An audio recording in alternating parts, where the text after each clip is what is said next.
Admiral Vextha stood frozen on his command bridge as the USS Liberty closed to within 5 million kilometers of his flagship. The human warship's weapon systems glowed with deadly energy as targeting locks established contact with dozens of ships throughout his formation. In his 4 decades of military service, he had never faced a decision that would carry such profound consequences. "Admiral," Weapons Officer Dralketh pleaded urgently, "we must fire now. Every second we delay gives them more advantage." But Vextha found himself paralyzed by the weight of history. The stories about human tactical capabilities echoed in his mind like warnings from the dead. Proxima 7, where a single damaged destroyer held off an entire fleet. New Geneva, where humans turned alien weapons against their creators. Rigel Prime, where 3 human frigates destroyed a battleship using nothing but courage and impossible maneuvering. "Sir," Communications Officer Thalren reported with barely controlled panic, "the remaining ships are requesting immediate orders. They want to know whether to attack or withdraw. 57 ships awaited his command." Professional warriors who had served the Empire faithfully for years looked to him for leadership in their darkest hour. Yet Vextha knew that ordering an attack might doom them all to become another chapter in humanity's legend of impossible victories. Captain Morrison's voice cut across the communication channels one final time. His words carried the calm certainty of a predator that knew its prey was already beaten. "Admiral Vextha, you have 30 seconds to begin fleet withdrawal. This is your last opportunity to save the lives of your crews." The ultimatum struck Vextha like a physical blow. Morrison was not just threatening military defeat. He was offering a chance for the Zephyrian crews to survive what would otherwise become a massacre. The human captain was showing mercy to an enemy that outnumbered him 57 to 1. "Admiral," Sensor Operator Kildan called out desperately. "The human vessel is powering up their exotic weapons systems. Energy readings are beyond anything in our tactical databases." Vextha watched the tactical display as the USS Liberty's mysterious weapons reached full charge. Whatever technology the humans had developed, it was clearly beyond anything his fleet could counter. The psychological warfare had been devastating, but now they faced the prospect of unknown weapons that might prove equally destructive. "Sir," Tactical Officer Grelnoth reported, "multiple ships are breaking formation without orders. Captain Kelnoth of the Piercing Talon is leading a general withdrawal toward the system edge. The decision was being made for him. Ship after ship abandoned their positions as individual captains chose survival over military glory. The carefully maintained formation that had blockaded the planet for months was collapsing in complete disorder. All ships," Vextha spoke into his communication system with defeat heavy in his voice. "This is Admiral Vextha ordering general fleet withdrawal. All vessels will depart the engagement zone immediately and regroup at the system edge." The words felt like ashes in his mouth. A lifetime of military service was ending in the most humiliating defeat imaginable. 200 Zephyrian warships retreating from a single human vessel without firing a shot. The story would spread throughout the galaxy within days, but even as shame burned in his throat sacs, Vextha knew he had made the right choice. The USS Liberty represented something that conventional military thinking could not counter. Human, determination backed by superior intelligence and unknown weapons. Technology was a combination that no sane commander would face willingly. "Sir," Thalren reported, "all remaining ships are acknowledging withdrawal orders. Fleet departure is beginning immediately."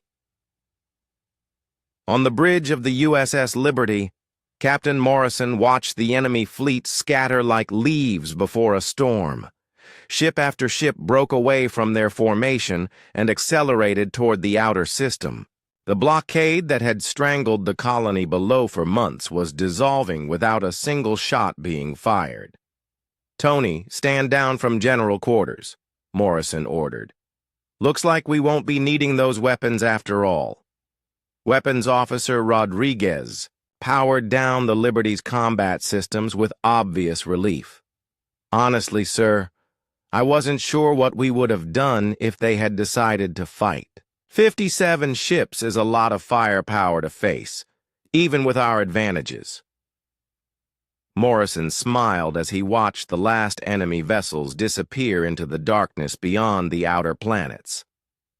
"That's why psychological warfare exists, Tony.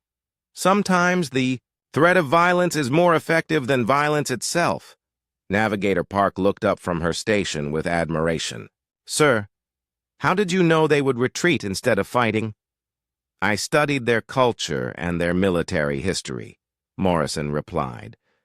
"Zephyrians are logical creatures who make decisions based on calculated risks.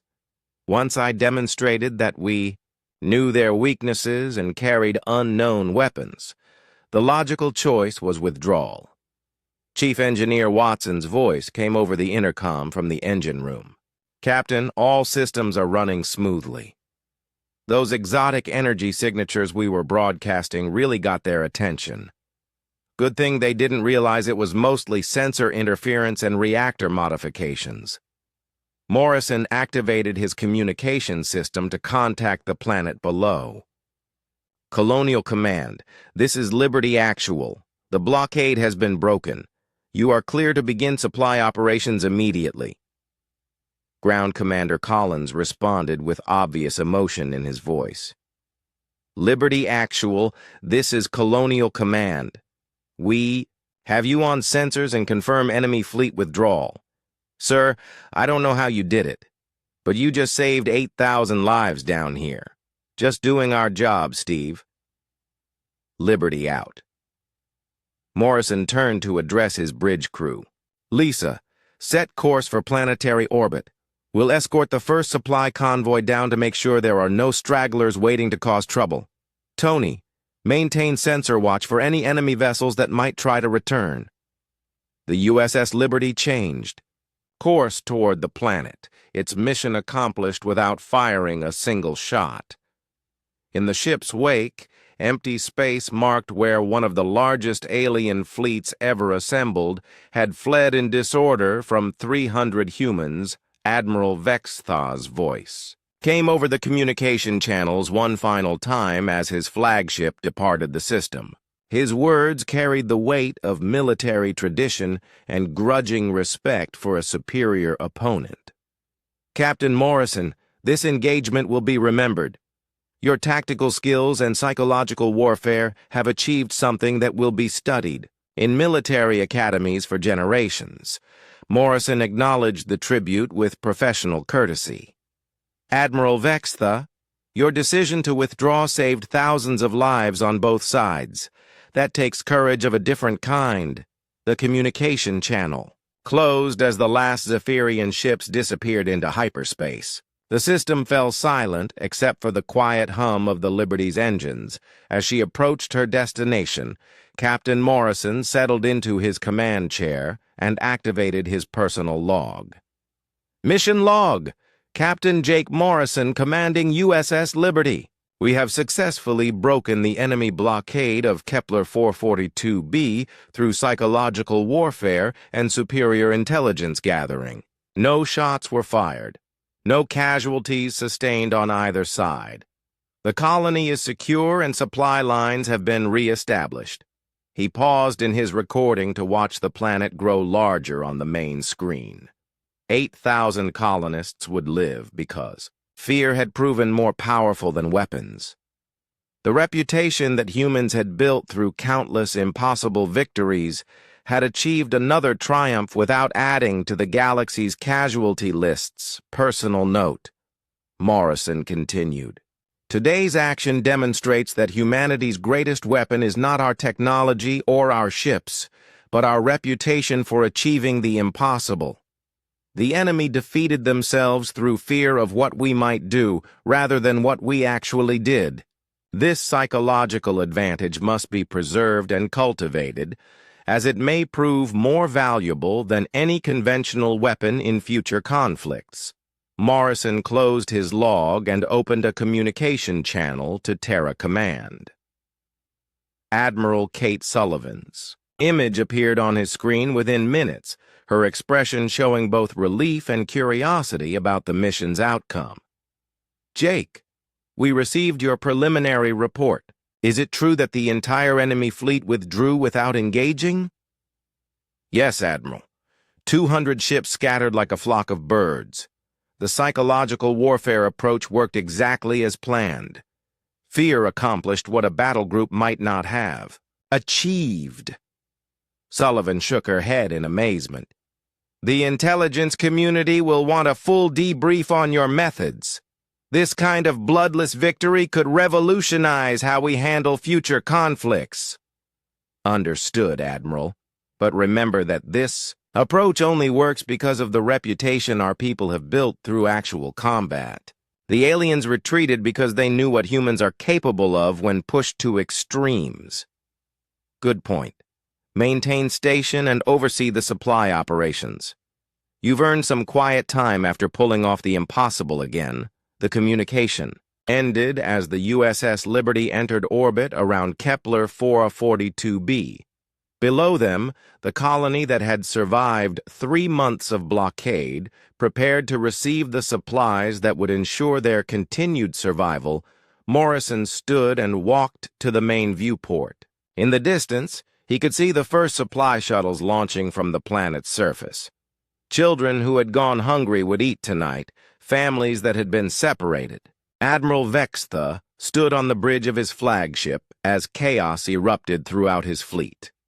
20 minutes remained until the human warship reached optimal firing range, and his carefully ordered formation was falling apart before his eyes. Ship after ship broke away from their assigned positions, some fleeing toward the system's edge while others maneuvered frantically to avoid being caught in crossfire. "Report!" Vextha commanded, his 4 eyes scanning the tactical display with growing alarm communications.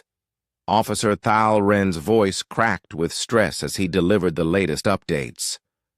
"Sir, 17 vessels have requested permission to withdraw from the engagement zone. The supply convoy has already departed for minimum safe distance. Captain Kelnoth of the Piercing Talon is demanding immediate attack authorization before the humans get any closer." The Admiral's mandibles clicked together in frustration. His fleet outnumbered the approaching human vessel by 200 to 1. Yet fear was spreading through his ranks like a plague. Professional warriors who had fought in dozens of campaigns were acting like raw recruits facing their first battle. Science Officer Velnari approached the command chair with her datapad clutched tightly in her lower arms. "Admiral, our analysis of the human vessel shows energy signatures we cannot identify.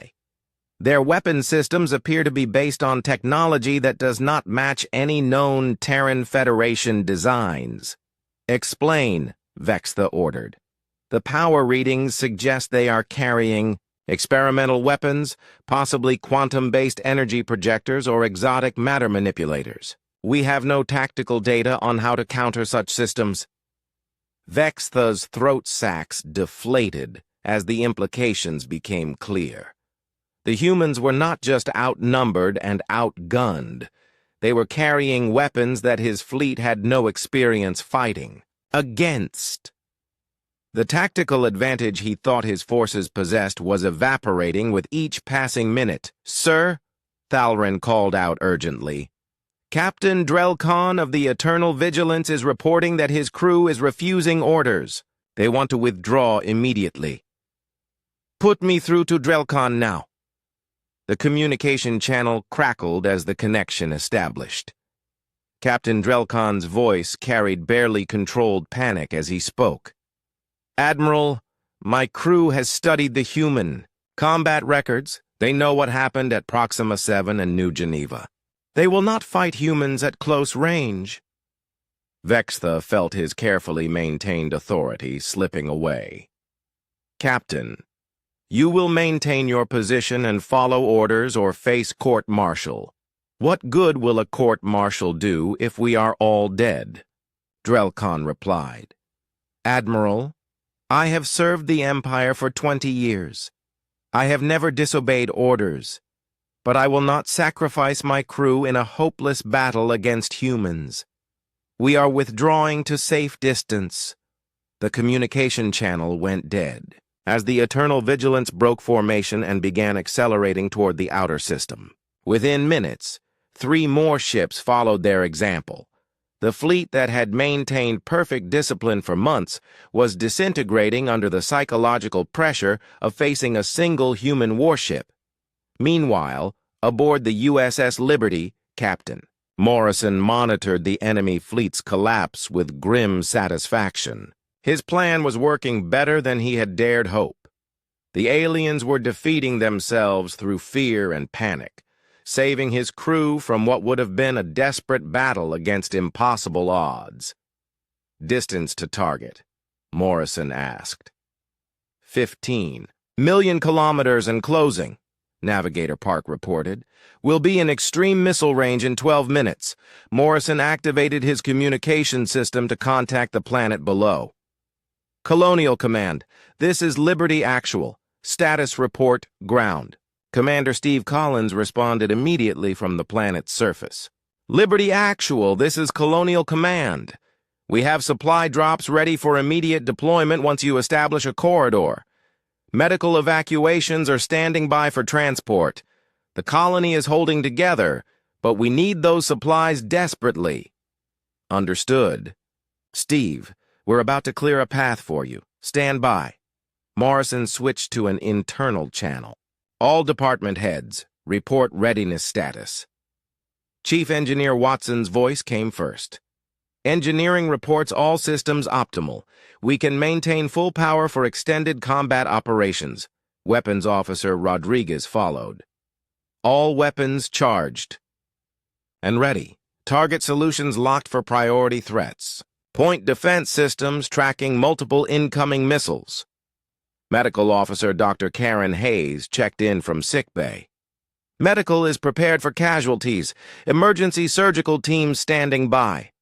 Morrison felt pride surge through him as he listened to his crew's calm professionalism. Every officer knew they were about to face overwhelming odds, yet their voices carried only determination and confidence. This was why humans won battles that should have been impossible. "Amy, begin charging the quantum disruption array to full power. I want every alien sensor operator to see exactly what we're bringing to this fight." Watson acknowledged the order, and the Liberty's power signature spiked dramatically as exotic weapons systems came online. The energy readings would appear terrifying to alien sensors that had no experience with such technology. On the Zephyrian flagship, sensor operator Kildan watched his displays with mounting horror as the human ship's power output climbed beyond anything he had ever recorded. "Admiral, the human vessel is generating energy readings that exceed our theoretical maximums. I do not understand how their reactors can produce such output without catastrophic failure." Vextha studied the readings with growing unease. Either the humans had developed revolutionary new technology, or they were about to destroy themselves in a spectacular explosion. Given humanity's reputation for impossible achievements, he suspected it was the former. "Sir," Thalrin reported, "more ships are breaking formation. Captain Meltara of the Swift Strike reports that her engines are experiencing mysterious malfunctions. She is requesting permission to withdraw for emergency repairs." Vextha knew the engine problems were phantom failures caused by crews too terrified to fight. His fleet was coming apart at the psychological seams. Professional warriors were inventing mechanical problems to avoid facing humans in combat. "Admiral," Communications Officer Thalloran said urgently, "I'm receiving a priority message from Fleet Command. They are ordering us to avoid engagement with human forces unless absolutely necessary." The message felt like a knife thrust to Vextha's command authority. Fleet Command had lost confidence in his ability to handle the situation. They were giving him permission to retreat before the battle even began, but retreat would mean admitting that 200 Zephyrian warships could not defeat a single human vessel. His career would be over. His reputation would be destroyed. The entire fleet would be remembered as the force that ran away from 300 humans. "How many ships remain in formation?" Vextha asked. Tactical Officer Grell Noth consulted his displays. 137 vessels maintaining combat positions, Admiral. The rest have withdrawn to safe distance or are claiming mechanical failures. 137 ships against 1. The odds were still overwhelmingly in his favor, but Vextha knew that numbers alone would not guarantee victory against humans. Their reputation for impossible victories was built on a foundation of tactical brilliance and absolute refusal to surrender. "Sir," Sensor Operator Kyle Dan called out, "the human vessel is now within extreme missile range. They could begin firing at any moment." Vextha stared at the tactical display as the USS Liberty continued its relentless approach. The human ship showed no signs of hesitation or fear.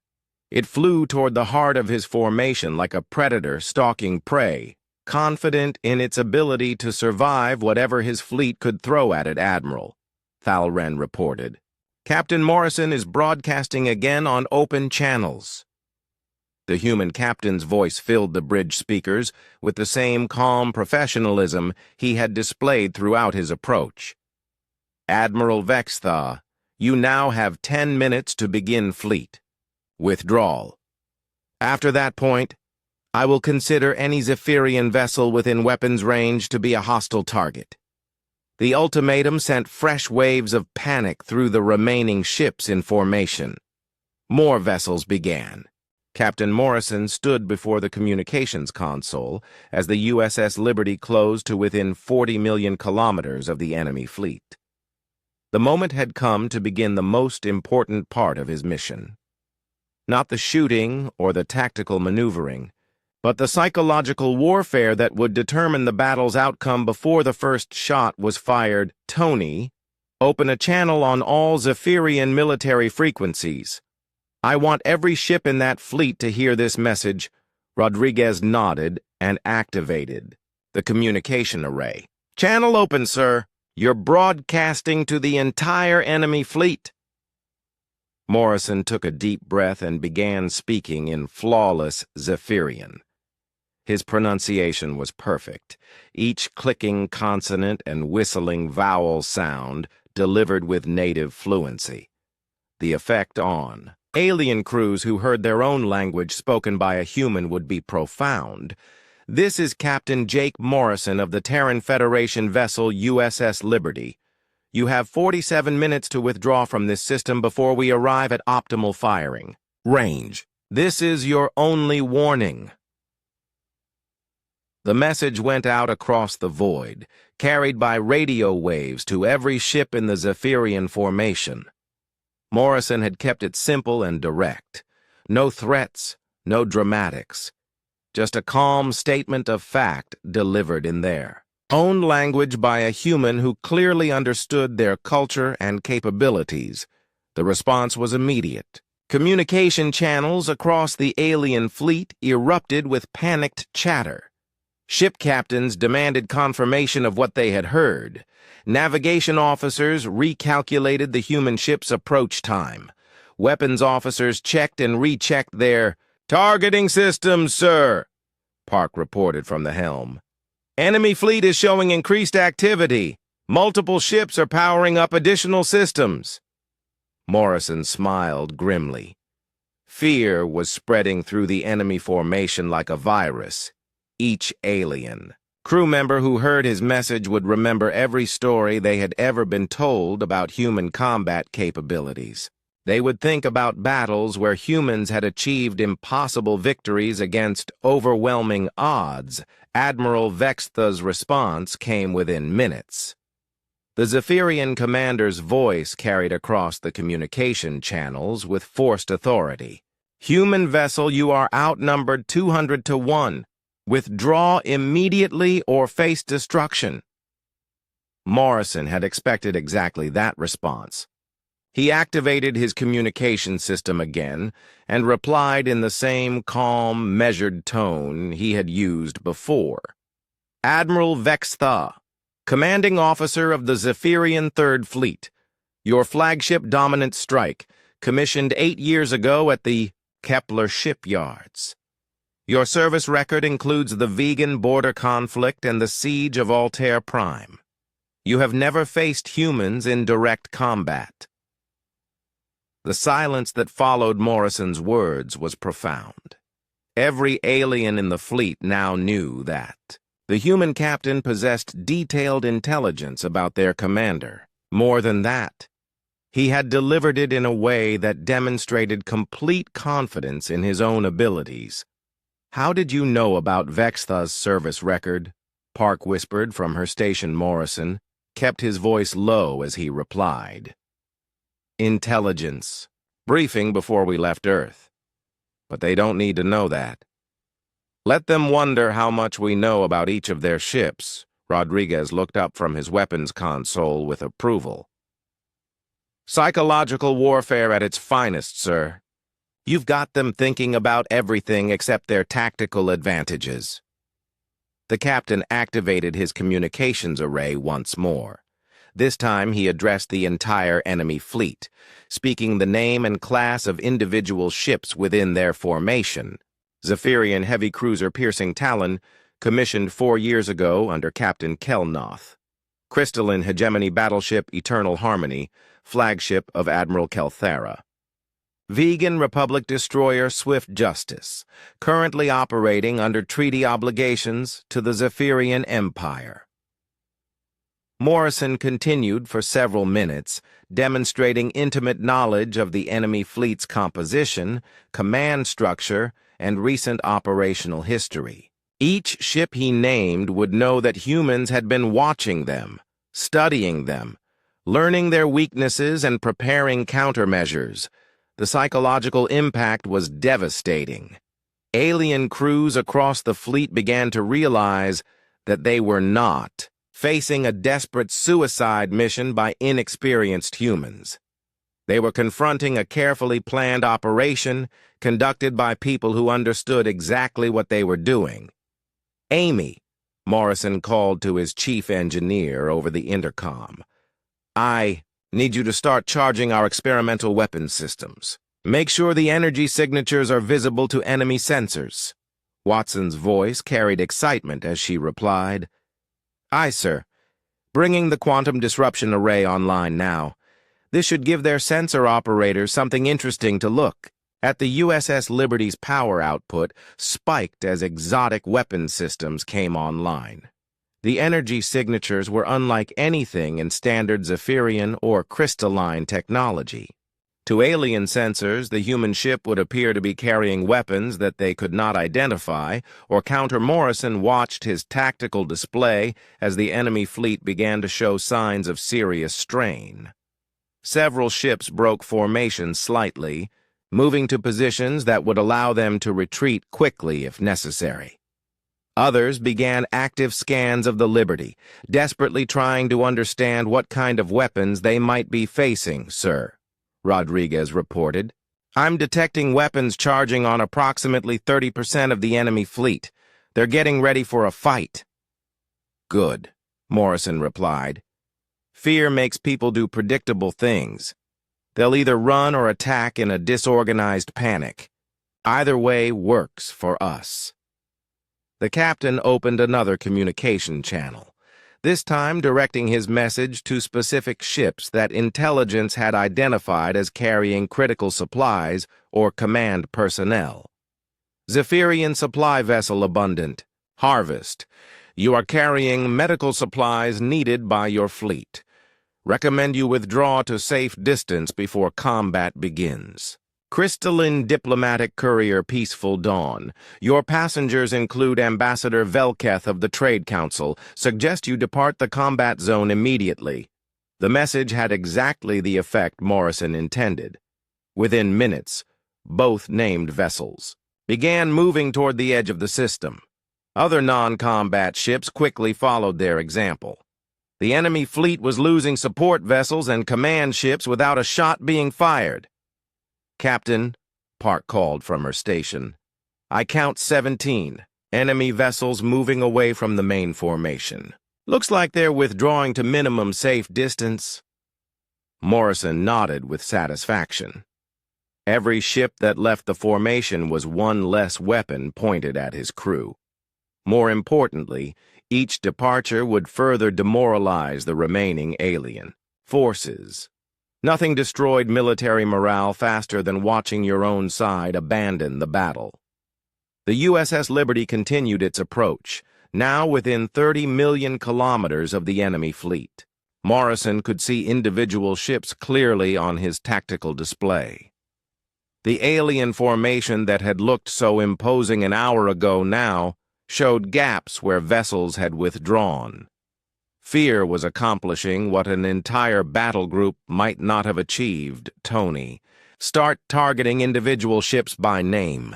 Let them know we've been studying their tactical patterns and weapon configurations." Rodriguez began broadcasting targeting data, calling out specific Zephyrian vessels and their weak points. "Heavy cruiser.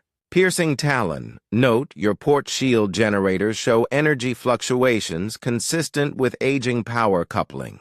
Battleship Dominant Strike. Your primary weapons array has a 6-second recharge cycle that leaves you vulnerable to focused fire." The accuracy of the information sent new waves of fear through the alien fleet.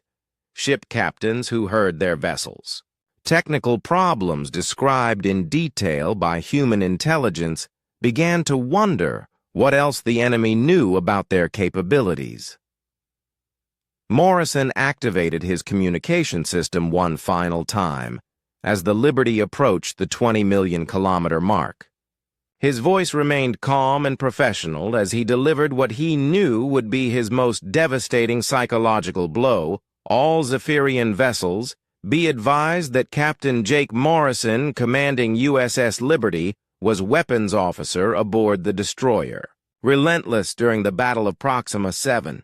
I was present when Commander Cole held off your 6th Fleet for 6 hours with a single damaged ship. I learned human tactical doctrine from officers who have never lost a battle against alien forces." The communication channels went silent as the full implications of Morrison's words sank in throughout the enemy fleet. They were not just facing any human captain. They were confronting an officer who had trained under the legendary Janet Cole herself, a man who had learned space combat from the humans who had written the book on impossible victories. "Sir," Rodriguez reported with barely contained excitement, "enemy fleet formation is starting to collapse. I count 43 ships breaking, away from the main body. They're not retreating, but they're definitely repositioning for individual action rather than coordinated fleet operations." Morrison smiled as he watched the enemy formation disintegrate under psychological pressure alone. Fear had accomplished what hours of battle might not have achieved. The aliens were no longer thinking like a unified fleet. They were reacting as individual ships, each captain making decisions based on panic rather than tactical doctrine. USS Liberty flew on through the darkness toward its appointment with destiny. Behind Morrison's calm exterior, he felt deep satisfaction as his plan unfolded exactly as he had hoped. The battle would still be. Captain Jake Morrison stood on the bridge of the USS Liberty, watching the massive alien fleet grow larger on his tactical display. 200 ships arranged in perfect formation around the planet they had come to relieve. The sight would have terrified most commanders, but Morrison felt only calm determination as he studied their enemies' positions. "Distance to target," he asked, without taking his eyes off the display. Navigator Lisa Park checked her instruments from the helm station. 47 million kilometers in closing, Captain. We'll reach optimal firing range in 58 minutes at current speed." Morrison nodded. The timing was perfect. His crew had drilled this scenario dozens of times during their approach to the system. Every officer knew their role. Every system had been tested and retested. The USS Liberty might be outnumbered, but she was ready for whatever came next. "Tony, what's our weapons status?" Morrison called to his weapons officer. Lieutenant Commander Tony Rodriguez looked up from his console with a grim smile. "All plasma. Banks charged to full capacity, sir. Missile tubes loaded with Mark 7 warheads. Point defense systems online and tracking multiple targets. We're ready to dance." Chief Engineer Amy Watson's voice crackled over the intercom from the engine room. "Captain, all power systems running at peak efficiency. I can give you 110% on the reactors if you need it. Just say the word." Morrison felt pride swell in his chest. His crew had trained together for 3 years. They had fought through the Rigel campaign and the defense of New Boston Colony. Each officer had proven themselves in combat against impossible odds. That experience would serve them well in the next hour. The tactical display shifted to show intelligence reports about their enemy.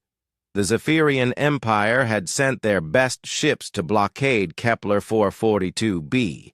Heavy cruisers, battleships, and fast attack. Craft filled their formation. Admiral Vextha commanded the fleet from his flagship, a massive dreadnought that outweighed the Liberty by a factor of 10. "Lisa, tell me about our approach vector," Morrison said. Park manipulated her controls, highlighting their course through the system. "We're coming in from the stellar north, Captain. Should put us in a good position to break through their formation and establish a corridor to the planet. The enemy will have trouble concentrating their fire without hitting their own ships." "Good. Thinking. Tony, I want you to start target analysis. Priority goes to their command ships and heavy hitters. If we're going to do this, we need to hurt them fast and hard." Rodriguez nodded and began highlighting enemy vessels on the tactical display. His targeting computer identified the most dangerous ships in the alien formation. Weapons platforms, missile cruisers, and the flagship itself all received priority markers. Morrison walked to the center of the bridge and activated the ship-wide communication system. His voice carried to every compartment aboard the Liberty as he addressed his crew. "All hands, this is the captain. In less than 1 hour, we will engage a superior enemy force in defense of our people on the planet below. I know the odds look bad. I know some of you are scared, but remember who we are. We are humans. We do not give up. We do not surrender. And we sure as hell do not let our people down when they need us most." The response came immediately over the intercom. Voices from every department acknowledged his words with determination. The engine room crew shouted their readiness. The Marines in the boarding pods gave their war cry. Even the medical team in sickbay promised to keep fighting. No matter what happened on the other side of the system, panic spread through the Zephyrian fleet like wildfire. Morrison had studied the enemy's psychological profiles during the long journey to Kepler 442b. He knew exactly what effect a single approaching human warship would have on alien minds. The Zephyrians remembered the Battle of Proxima 7, where Commander Janet Cole held off an entire invasion fleet with nothing but a damaged destroyer and pure stubborn courage. For 6 hours she had dodged, weaved, and struck back at overwhelming odds. When reinforcements finally arrived, they found the enemy in full retreat and Cole's ship still fighting despite having lost half her hull. The crystalline hegemony representatives in the enemy fleet had their own nightmares about human tactics. During the siege of New Geneva, Captain Rick Barnes had turned the aliens' own kinetic weapons against them. He captured enemy missiles in flight and sent them back with modified targeting systems. The psychological impact had broken their will to fight more effectively than any conventional weapon. Morrison knew these stories because he had helped create them. He had served under Cole at Proxima 7 as her weapons officer. He had been present at New Geneva when Barnes pulled off his impossible victory. The aliens feared humans because humans had earned that fear through blood and determination. "Captain," Park called from her station, "I'm picking up increased chatter from the enemy fleet. They seem to be requesting instructions from their command ship." "Let them talk," Morrison replied. "Fear is our best weapon right now. The longer they think about what we might do, the more scared they'll get." Chief Watson's voice came over the intercom again. "Captain, we're detecting active scans from the enemy fleet. They're trying to analyze our weapons and defenses." Morrison smiled coldly. "Let them scan." The Liberty carried several classified systems that would not show up on enemy sensors. His ship had been specially modified for missions exactly like this one, deep strike capability against superior numbers. The kind of impossible task that only humans were crazy enough to attempt. "Tony, start feeding them false sensor readings. I want them to think we're carrying twice as many missiles as we actually have. And see if you can make our plasma banks look bigger than they are." Rodriguez's fingers danced over his controls. "Already on it, sir. Our electronic warfare package is designed to confuse Zephyrian sensors. They'll think we're a battleship instead of a heavy cruiser." The minutes ticked by as the USS Liberty continued its steady approach. Morrison watched the enemy formation on his tactical display and noted how some ships had started to shift position. The aliens were nervous. Their perfect formation was beginning to show cracks as individual captains made minor course corrections. "Sir," Park reported, "I'm detecting movement in the enemy fleet. Several ships appear to be repositioning themselves." Morrison studied the tactical plot. The enemy was trying to strengthen their formation, but their movement showed uncertainty. Some ships moved closer to the flagship for protection. Others spread out to avoid concentrated fire. The fleet that had looked so imposing an hour ago was starting to show signs of fear. "Lisa, project our course and show them exactly where we're going. I want every alien captain to know that we're coming straight for the heart of their formation." The navigation display updated, showing a bright red line that cut directly through the center of the enemy fleet. The course would take the Liberty, within point-blank range of at least 50 enemy ships. It was either suicide or the most audacious tactical maneuver anyone had ever attempted. More communications traffic erupted from the alien fleet as they detected the Liberty's intended course. Morrison could imagine the conversations happening on those enemy bridges. Captains arguing with their admirals, crews questioning whether they should really fight humans at close range. The psychological pressure was building exactly as he had planned. "Amy, how are our defensive systems looking?" Morrison asked. Watson's voice carried confidence despite the approaching battle. "All armor plating reinforced. Emergency bulkheads sealed. Damage control teams standing by. If they want to hurt us, they're going to have to work for it." Morrison nodded and turned back to the tactical display. The enemy fleet filled his screen, now growing larger with each passing minute. In 30 minutes, they would be close enough to exchange fire.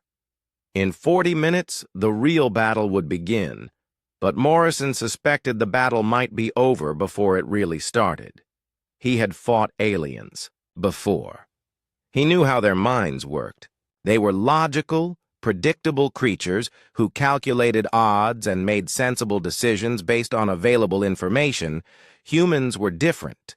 Humans fought when the odds were impossible. They found ways to win when every logical analysis said they should lose.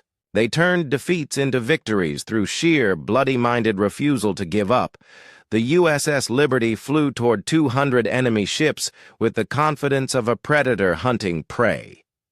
Morrison knew his reputation preceded him. The aliens had files on every human captain, especially those who had won impossible battles. They knew what Jake Morrison was capable of when his people were threatened. That knowledge would be their weakness. Fear would do more damage to the enemy fleet than any weapon Morrison carried. By the time the shooting started, the aliens would already be beaten. They just would not know it yet. Morrison settled into his command chair and watched the distance. Counter ticked down toward 0.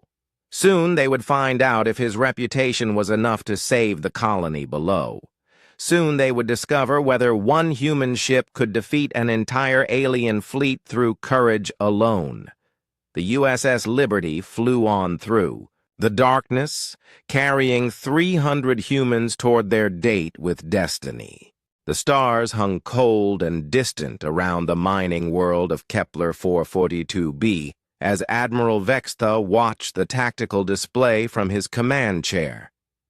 200 Zephyrian warships floated in perfect formation around the planet, their hulls gleaming dull gray against the black void of space. For 3 months they had maintained their blockade, cutting off all supply routes to the human colony below. The bridge of the flagship Dominant Strike hummed with quiet efficiency. Officers moved between their stations with practiced calm, monitoring sensor arrays and communication channels.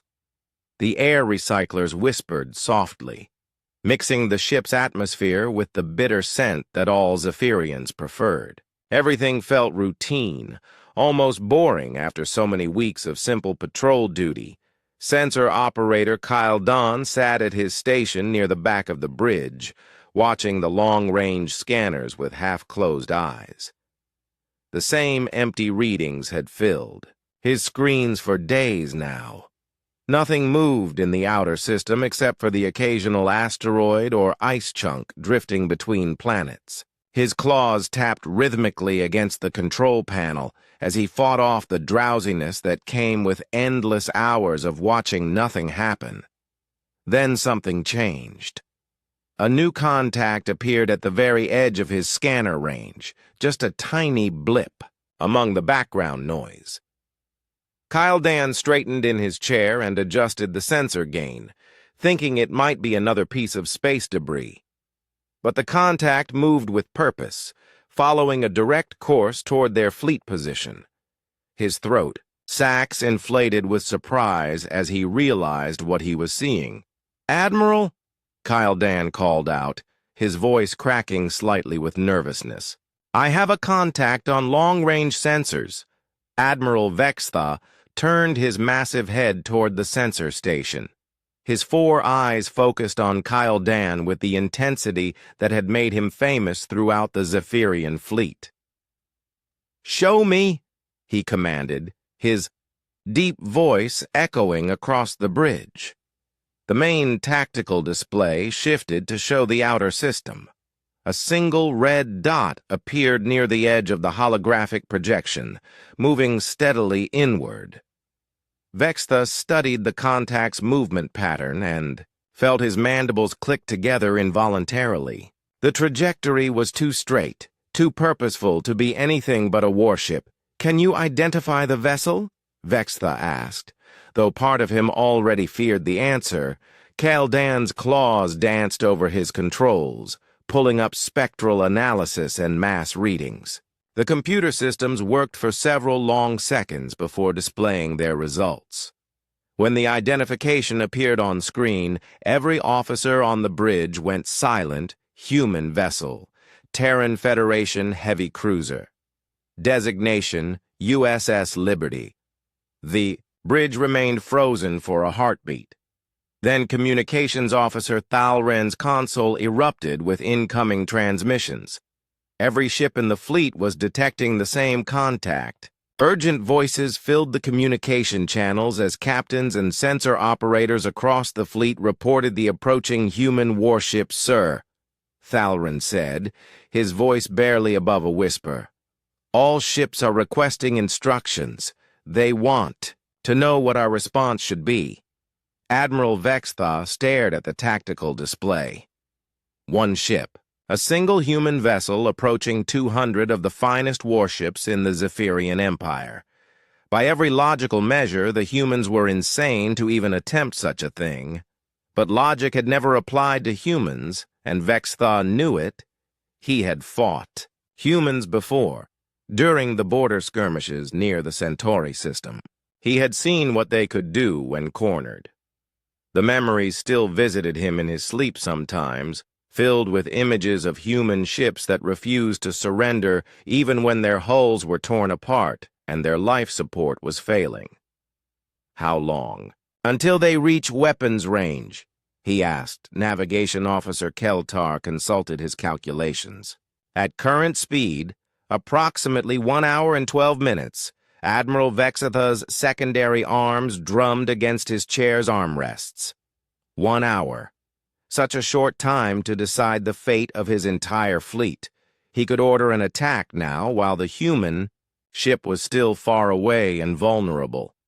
200 ships against one should be an easy victory, no matter how dangerous humans were supposed to be. But something held him back. Something in the calm, steady way the human ship approached their position. No evasive maneuvers. No attempt at stealth or deception. Just a straight-line course toward the heart of their formation, as if the human captain had no fear at all.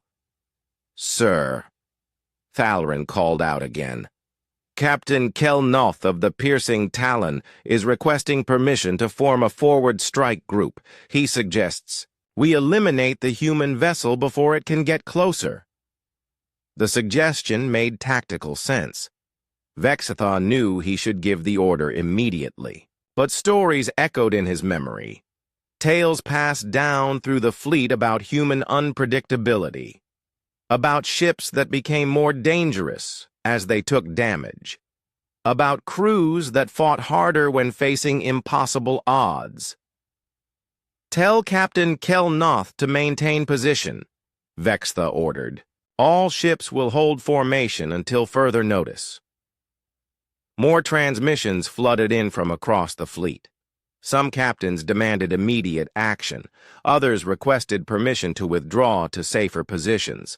A few asked for reinforcements, as if 200 ships were not enough to handle a single human vessel. The tactical display updated continuously, showing the USS Liberty's steady progress through the outer system.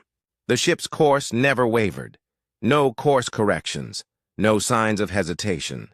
It moved toward them like death itself, patient and inevitable. Science Officer Velnari approached the command chair with a datapad clutched in her lower arms. "Admiral, I have completed our analysis of the approaching vessel. It appears to be a Yorktown-class heavy cruiser, approximately 400 meters in length. Standard human armament would include plasma cannons, missile systems, and point defense arrays. Crew complement," Vextha asked. "Estimated at 300 personnel, sir. 300 humans against the 40,000 crew members aboard his fleet." The numbers were ridiculous, yet the fear in his officers' voices was real.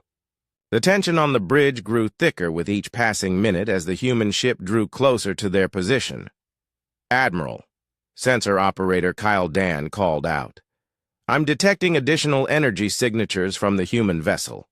They appear to be charging weapon systems." A collective intake of breath swept across the bridge. Weapons charging at this range meant the humans were preparing for long-distance engagement. Most species would wait until they were much closer before powering up their armaments. But humans had always preferred to fight from unexpected angles. "We raise shields and prepare for combat," asked Weapons Officer Dralketh Vextha considered the question. Raising shields would signal his fleet's readiness to fight, but it would also show the human captain that they were afraid. Somehow, that felt like giving the enemy an advantage before the battle even began. Negative, he decided. All ships will maintain standard patrol configuration, but pass the word to all captains. Be ready to raise shields and charge weapons on my command. The bridge crew acknowledged his orders, but Vextha could see the doubt in their eyes. They wanted to act, to do something other than wait for the human ship to reach them. But patience had always been his greatest strength as a commander. He would wait and see what the humans planned to do. More reports came in from the sensor stations. The USS Liberty maintained its course and speed. No changes, no deviation.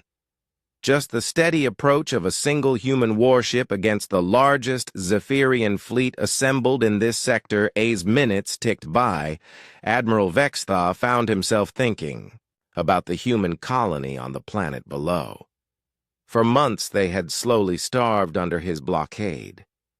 Their supply ships had been turned away or destroyed. Their communications had been jammed. By all rights, the colony should have surrendered weeks ago, but they had not. Like the approaching warship, the humans below had simply endured. They had adapted. They had found ways to survive that no other species would have attempted. And now one of their ships had come to challenge his entire fleet. The tactical display showed the USS Liberty crossing into the middle system, still hours away from combat range, but growing larger on their sensors with each passing minute. Admiral Vextha gripped the armrests of his command chair and settled in to wait. Whatever the humans had planned, he would be ready for it, or so he hoped.